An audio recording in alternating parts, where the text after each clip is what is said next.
2005 সালের 14 আগস্ট সকালে Helios flight 522 learn airport থেকে গ্রিসের অ্যাথেন্স এয়ারপোর্টে যাওয়ার প্রস্তুতি নিচ্ছিল।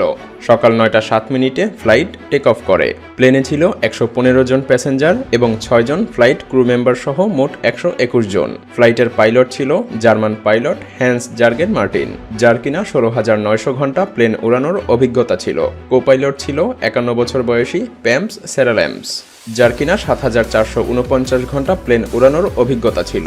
প্লেন উড্ডয়নের 15 মিনিট পরেই ঠিক 9:12 প্লেন 12,040 ফিট উচ্চতায় পৌঁছে যায়। আর এই উচ্চতায় প্লেন পৌঁছানোর পরে আচমকা একটি অ্যালার্ম বেজে ওঠে। পাইলটরা বুঝতে পারে যে এটা টেক অফ কনফিগারেশন অ্যালার্ম। এটা দেখে তারা আর কিছু ভেবে উঠতে পারছিল না, কারণ take off configuration alarm plane take off করার আগ মুহূর্তেই বেজে ওঠে। কিন্তু হঠাৎ করে 12,000 মিটার উচ্চতায় এই অ্যালার্ম বেজে ওঠার কারণ পাইলটরা ঠিক বুঝে উঠতে পারছিল না। কারণ জানার জন্য তারা এটিসি এর সাথে কন্ট্যাক্ট করে। পাইলট সবকিছু এটিসিকে খুলে বলছিল।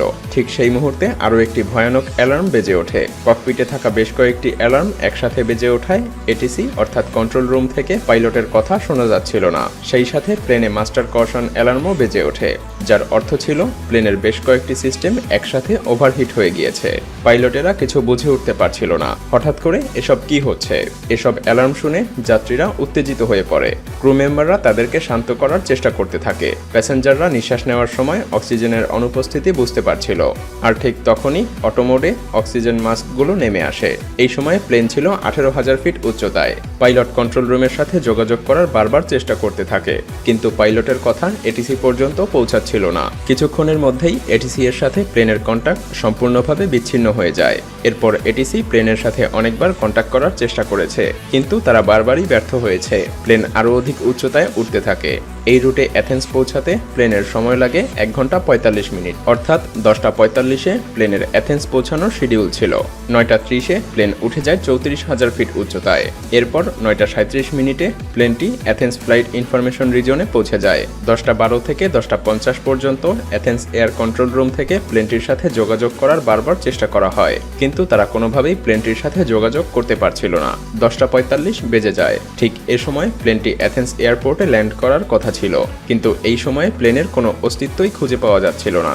ভয়ানক কিছু ঘটেছে ভেবে অ্যাথেন্স এটিসি থেকে 2টি F-16 ফাইটার জেট প্লেনটিকে খুঁজতে পাঠানো হয়। বেশ কিছু সময় পরে ফাইটার জেট প্লেনটিকে খুঁজে পায়। একটি ফাইটার জেট প্লেনটির খুব কাছে চলে আসে। ফাইটার জেটের পাইলট দেখতে পারে কো পাইলটের সিটে কেউ একজন বসে আছে, আর মেইন পাইলট নিজের মাথা ঝুঁকিয়ে অজ্ঞান হয়ে আছে। ফাইটার জেট পেছনে আসে। তারা প্লেনের জানালা দিয়ে দেখতে পায় 2টি ফাইটার জেট প্লেনটিকে ফলো করা সত্ত্বেও কোনো প্যাসেঞ্জার তাদের দিকে ভ্রুক্ষেপও করছিল না। কোনো প্যাসেঞ্জারের মধ্যে কোনো রিয়াকশন নেই। ঠিক 11:49 ফাইটার জেটের পাইলট দেখতে পায় অজ্ঞাত এক ব্যক্তি প্লেনের কেবিন থেকে ককপিটের দিকে যাচ্ছে। কিছু সময়ের জন্য সে প্লেনের পাইলটের সিটে বসে পড়ে। ফাইটার জেটের পাইলট সিগন্যাল দিতে থাকে। সেই ব্যক্তিও ফাইটার জেটের পাইলটদেরকে কিছু একটা বলার চেষ্টা করে, কিন্তু সে কোনোভাবেই বলতে পারছিল না। তার 1 মিনিট পরেই প্লেনের লেফট ইঞ্জিন কাজ করা বন্ধ করে দেয়, আর প্লেনটি বাম দিকে হেলে নিচের দিকে পড়তে থাকে। ঠিক 12টার সময় প্লেনটির রাইট ইঞ্জিন কাজ করাও বন্ধ করে দেয়। সেই ব্যক্তি প্লেনের কন্ট্রোল সম্পূর্ণভাবে হারিয়ে ফেলে।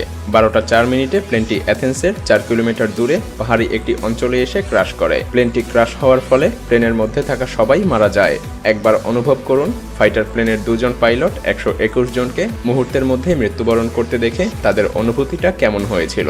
তারা শুধু দেখেই যাচ্ছিল, কিন্তু কিছু করতে পারছিল না। এরপর হেলিও প্লেনটি ক্র্যাশ হওয়ার ঘটনা সকল নিউজ পেপারের হেডলাইন হয়ে যায়। পুরো বিশ্বব্যাপী সবাই জেনে যায়। দ্রুত রেস্কিউ অপারেশন চালানো হয়। সকল ডেড বডি প্লেন থেকে বের করা হয়, কিন্তু সেই ডেড বডিগুলোর ময়নাতদন্ত শেষে রিসার্চাররা বুঝতে পারে প্লেনে থাকা সবাই প্লেন ক্র্যাশ করার অনেক আগেই মৃত্যুবরণ করেছিল। এখানেই শেষ না, বেশ কিছু প্রশ্ন থেকে যায়। পাইলট যখন আগে থেকেই মারা গিয়েছিল, তাহলে 2 ঘন্টা যাবৎ প্লেনটিকে কে কন্ট্রোল করছিল? এর উত্তর হলো, আগেই বলেছি, ককপিটের দিকে কেউ একজনকে আসতে দেখা গিয়েছিল। সে ছিল flight attendant Andreas. Plane crash হওয়ার আগ মুহূর্তে অ্যান্ড্রিয়াস অ্যাথেন্সের এয়ার কন্ট্রোল রুমের সাথে যোগাযোগ স্থাপনেরও চেষ্টা করেছিল। অ্যান্ড্রিয়াস কন্ট্রোল রুমের সাথে 5 বার মেডি মেডি বলতে থাকে। Mayday. Flight 5. অ্যান্ড্রিয়াসের কাছে এমন কোনো অভিজ্ঞতা ছিল না যা দিয়ে সে বোয়িং প্লেনকে কন্ট্রোল করতে পারবে। তবে শেষ পর্যন্ত সে প্লেনটিকে একটি জনমানবহীন এলাকায় নিয়ে যেতে সক্ষম হয়। এক্সপার্টরা তদন্ত করে জানতে পারে প্লেন যখন বাম দিকে হেলে পড়েছিল তখন প্লেনের বাম ইঞ্জিনের ফুয়েল শেষ হয়ে গিয়েছিল। কিন্তু এরপরে ইনভেস্টিগেট অফিসাররা এর আসল কারণ জানতে পারে। তারা কন্ট্রোল প্যানেলে একটি বাটন দেখতে পায়। এটা ছিল প্লেনের প্রেসারাইজ বাটন। এই বাটন দেখে অফিসাররা সবকিছু বুঝতে পারে। আসলে এই প্রেসারাইজড বাটন প্লেনের মধ্যে এয়ার ফ্লোকে কন্ট্রোল করে। এসব ইঞ্জিন অল্প অল্প করে বাইরের বাতাস প্লেনের মধ্যে প্রবেশ করায়, যাতে করে প্লেনের মধ্যে অক্সিজেনের স্বল্পতা না দেখা দেয়। আর এই প্রেসারাইজড বাটন অটোমেটিক মোডে রাখা হয়। আর যদি এই বাটন ম্যানুয়াল মোডে রাখা হয় তাহলে ক্যাপ্টেন এবং কোপাইলটকে এটার দিকে নজর দিতে হয়। এমনটা কেন ঘটলো এটা জানতে হলে প্লেনটিকে টেক অফের একদিন পূর্বে ফিরে যেতে হবে, যখন এই প্লেনটিকে রুটিন সার্ভিসে নিয়ে যাওয়া হয়। সেখানে প্লেনের খুঁটিনাটি চেক করে সার্ভিসের জন্য প্রস্তুত করা হয়।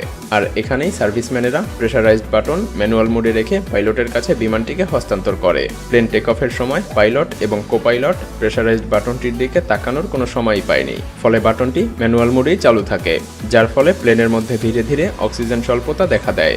যাত্রীদের মাথা ব্যথা শুরু হয়। পাইলটেরা অ্যালার্ম ঠিকই শুনতে পেরেছিল, কিন্তু দুর্ভাগ্যবশত তারা প্রেসারাইজড বাটনটির দিকে মনোযোগ হারিয়ে ফেলে, যার ফলে প্লেনের মধ্যে মারাত্মক অক্সিজেন স্বল্পতা দেখা দেয়।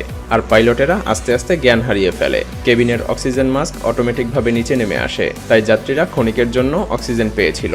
কিন্তু পাইলটদের ককপিটে অক্সিজেন মাস্ক অটোমেটিকভাবে নিচে নেমে আসে না। তাই আস্তে আস্তে প্লেনের সবাই একে একে জ্ঞান হারাতে থাকে, কারণ অক্সিজেন মাস্ক কেবলমাত্র 12 মিনিটের জন্যই অক্সিজেন সরবরাহ করে। তাই এরপর সবাই জ্ঞান হারিয়ে ফেলে, শুধুমাত্র একজন ছাড়া। তিনি হলেন ফ্লাইট অ্যাটেন্ডেন্ট অ্যান্ড্রিয়াস।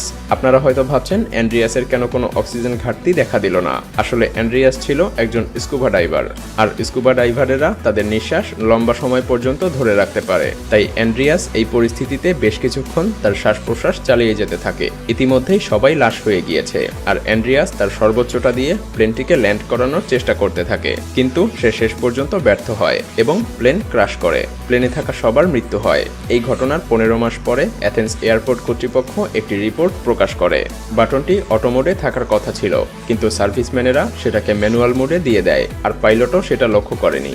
সার্ভিসম্যানেরা যদি এটা অটো মোডে সেট আপ করে দিত তাহলে হয়তোবা এমন মর্মান্তিক দুর্ঘটনা ঘটতো না। ভিডিওটি ভালো লাগলে শেয়ার করতে পারেন, এবং আপনি যদি এমনই রহস্য, রোমাঞ্চ, আনকমন আর ইন্টারেস্টিং ভিডিও দেখতে পছন্দ করে থাকেন তবে মায়াজাল চ্যানেলটিকে এখনই সাবস্ক্রাইব করুন এবং পাশে রাখা বেল আইকনটি প্রেস করুন। তো দেখা হচ্ছে আগামী এপিসোডে। ততক্ষণ পর্যন্ত ভালো থাকবেন। ধন্যবাদ।